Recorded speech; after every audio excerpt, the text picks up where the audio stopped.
And see, a lot of people don't understand, like navigating through the West Side and also navigating through the music business Right. or the streets, period. You have to have true core values, and that had to be instilled in you. That's why I set up them first two questions. Right. Right. Right. That's true, bro. Like, man, I live on that. I'm a man before I'm a rapper, bro. You feel me? Those who know me as a man first, they can appreciate my lyrics and my music more because they know I'm real with it and I'm not lying about shit. You know what I'm saying? I don't talk about nothing I ain't ever done or seen or been through. Everything I do is strictly to the code. It's to the code. And that's why my real core fans can appreciate my music because they know me as a person. Whether you know me from college, high school, the streets, or however, if you know me, you know me. Maal the Pimp and Jamal is the same person. You know Jamal if you knew me before the music. Maal the Pimp is the guy you see on TV. But behind the scenes, they're the same person. Like, I don't have an image.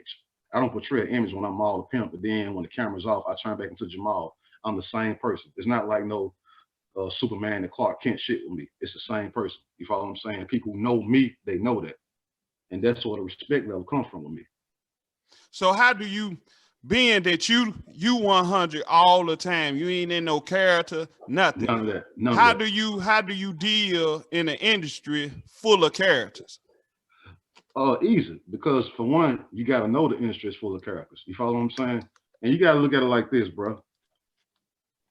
Especially when I'm on the road traveling. If I meet somebody on the rap game shit, I can't expect them to keep it real with me. If you do, much love.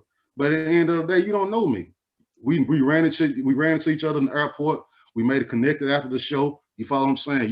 We might have knew some of the same people, but however it go, at the end of the day, you don't owe me no realness. So I'd be dumb to try to hold you to that. You follow what I'm saying? So when I meet these rappers and I meet these industry people, these celebrity people, I don't look at them to keep it real with me. That way I'm never disappointed. You follow what I'm saying? Now, you got those that do keep it real with you, and them the ones that stand out right there. You follow what I'm saying? Them the ones that stand out because they don't owe you that. You feel me? So when I'm dealing with a bunch of characters, I know what I'm dealing with. So I don't hold them to the same level as I would hold my homeboy to. You feel me? I feel you. Yeah. So, like, based on your principles, I would suggest, well, guess or know that you hold your homeboys, your partners, your friends to be the same stand-up type of guy you is. Yeah, because we the same dude. Meaning like, bro, if I say I'm finna come get you, you stuck and you need a ride, I say I'm finna come get you, I'm finna come, bro. I ain't gonna tell you I'm gonna be there at 5:30, and then you call me at 5:30, I don't answer the phone, I know what the fuck you calling for. You follow what I'm saying? Yeah. That's fake right there, bro. I just could have told you, nigga, I ain't gonna come get you, my nigga. You know what I'm saying? So when I give you my word, bro, that's what it is. And if I do you like that, I expect the same out of you. If you my homeboy, you my dog, we came up together, it's a certain bond that we got. And each one of your friends are different. So each one of them, you know how they operate, you know what their ups and downs, what their characteristics are. But at the end of the day, it's still a real connection that you have. You follow what I'm saying? So my closest homeboys in the inner circle, it's a certain level of communication and respect that I expect out of them. And it's the same with me. I'm on the road 24/7, my nigga. But at the end of the day, when my homeboys call, I'm a phone call away, bro. I'm a phone call away. You follow what I'm saying? And I expect the same with them. Yeah, I mean, I know that personally. Right, right. And then one thing is, what makes you different from people in our neighborhood, you was one of the first dudes to actually go, not just graduate from high school, but you took it to the college level.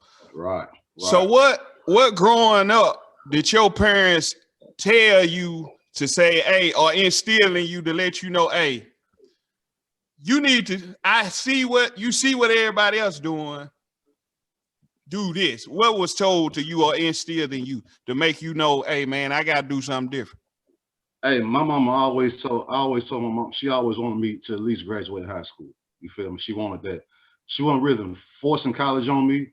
She was happy if I wanted to go, but she wasn't forcing it on me. Her thing was at least graduate high school, at least do that. And I promised her that I would. Now, after my years of high school, I was running the streets, bro. I would get out of school, I would come straight to the west side, and we would do what we do and hang out late, but I would get up in the morning and still go to school. You follow what I'm saying? And then even a step further, when I got out of school, I'll come home and I did my homework first, bro. And people need to know shit like this. So all these niggas out here acting tough and acting like being educated is cool or having religion is cool, man. Don't let them niggas shit on you like that, man. Ain't nothing wrong with that, bro. I used to get out of school, come do my work, and I still beat your ass. You know what I'm saying? With all that being said, I'll get out of school, come do my homework, and then run the streets after that. So I kept that promise of make sure I finish high school. And to be honest, college was nowhere in my mind frame. I was not thinking about that.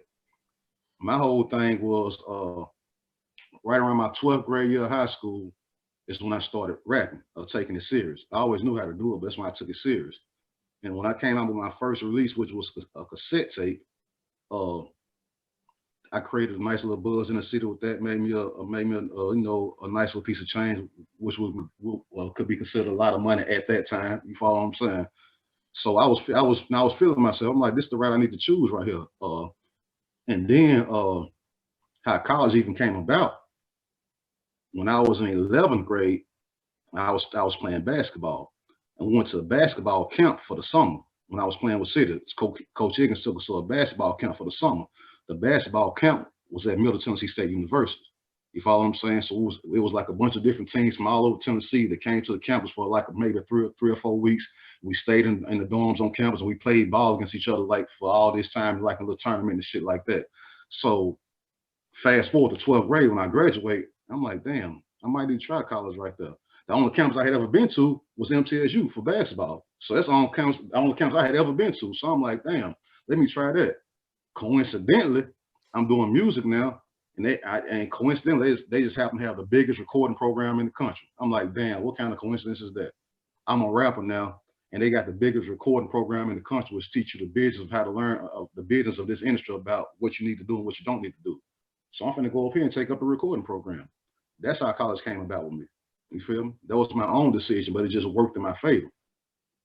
Okay. So once you got to MTSU, I noticed that over the years you kept, I think she's the dean now, you kept a close relationship with one of your professors. Beverly Kill. That's my lady right there. Beverly Kill, yeah. Beverly Kill. That's my girl right there. That's my dog. Shout out to Miss Kill, man. When I first got to MTSU, she wasn't the dean. She taught me the class called Publicity in the Recording Industry. That's a class I took from her, Publicity in the Recording Industry. And I took the class and made an A, of course, you feel me? Made an A in the class once I graduated. But me and her we always kept a tight relationship. Cause I'm the type of motherfucker, like when I was, this is how I passed all my classes with a high grade, because when I came into the class, I was never looking at it like I'm trying to learn the information just so I can pass the test. I didn't really care about passing the test. I was trying to learn the information because I needed to know it. You feel me? Do that make sense? You feel me? Makes perfect sense. I made an F on the test as long as I kind of got an understanding of what was going on. You follow what I'm saying? So that was my whole thing, to come in and get understanding. And me coming in with that approach, I was able to soak up a bunch of knowledge. You follow what I'm saying? And then I started to realize that a lot of these classes that I'm taking, I'm doing this shit already outside of campus when I'm doing my music business. So really, I didn't have to study a lot. A lot of my studying was what I was already doing. You follow what I'm saying? So when I got her class, Publicity in the Recording Industry, that taught us about how important it was to market yourself, be on TV, do promotion of things like that, all kind of things that came under the term publicity. If you're an artist or you're in an entertainment game, publicity is what keeps you relevant. You got a lot of artists who haven't put an album out in 5 or 10 years, but the fact that they still on TV or they got talk shows, they still in the mix, the publicity is what's keeping them relevant. You know what I'm saying? So I learned that real quick. And I learned that from Beverly Kill. So we always kept a tight relationship. But she knew that I had a big buzz of music outside of college. She knew that. So we kept a nice bond. When I graduated, she stepped the game up and she actually became the dean of the recording industry program. You follow what I'm saying? And with that being said, a few years ago, she brought me back to the campus and I was a guest speaker for Alumni Week. I spoke to the whole recording industry program. I was a guest speaker. I let them pick my brain. They asked me questions and this and that. And I kind of schooled, it was like probably 300 students in there.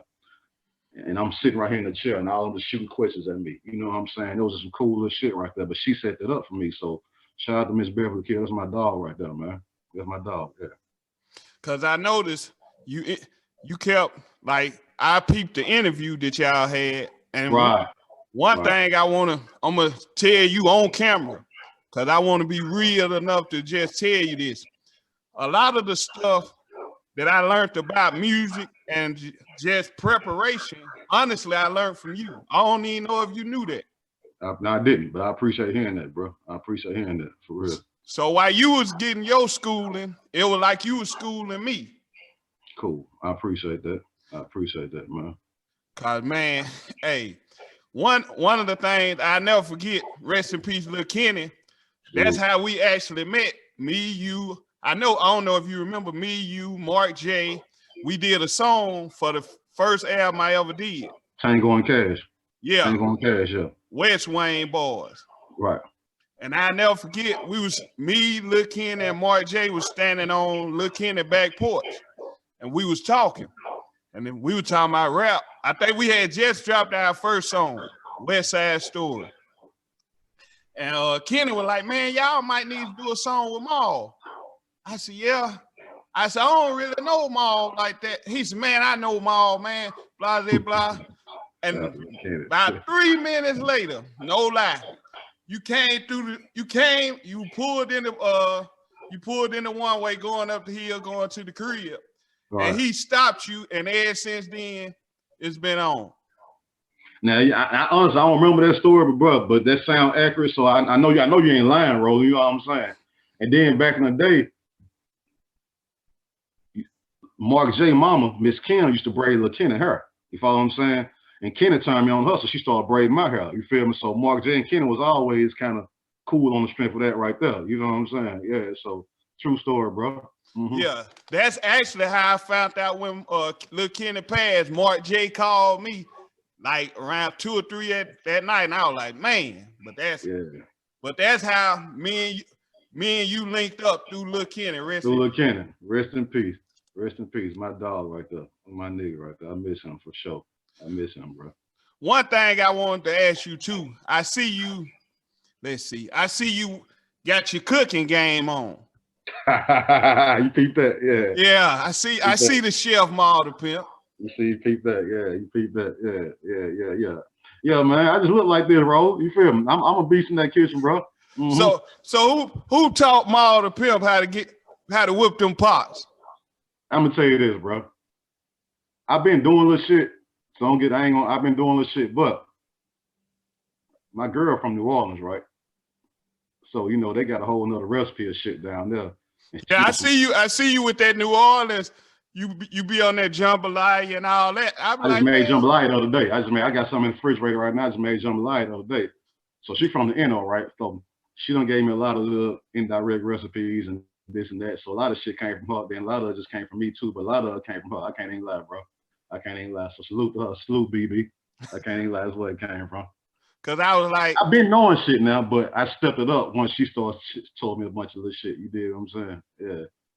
Cause I knew you lived in New Orleans. I was like, hold up, man. I was like, man, this man got some cuisine going on. And then you got your little archive on your page, Chef Maal The Pimp. Right. Like, man, just let motherfuckers know, bro. Don't let the rapping fool you. Hear me? Y'all, hey, listen. You can book me for a concert, bro. You can book me the motherfucking K to your next event. Whichever one you want, dog. You feel me?